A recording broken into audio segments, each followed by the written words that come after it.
भारतीय घटनेत कोणत्या शासन व्यवस्थेची तरतूद केली आहे?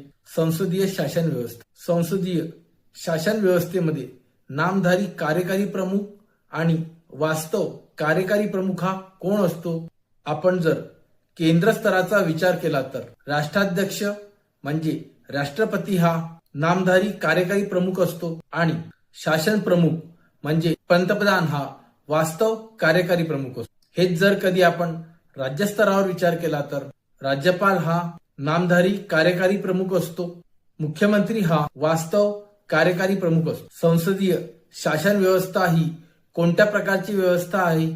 संघराज्य प्रकारची व्यवस्था आहे. भारतीय संघराज्याचे वर्णन कसे केले आहे? संघराज्य न करता राज्यांचा संघ असे केले आहे. आपल्याला जर कधी अशाच प्रकारचे एमसीक्यू पाहिजे असतील तर संकेत सर एक्सप्लेन स्पर्धा या युट्यूब चॅनलला सबस्क्राईब करा आणि या व्हिडिओला लाईक करायला विसरू नका. थँक्यू.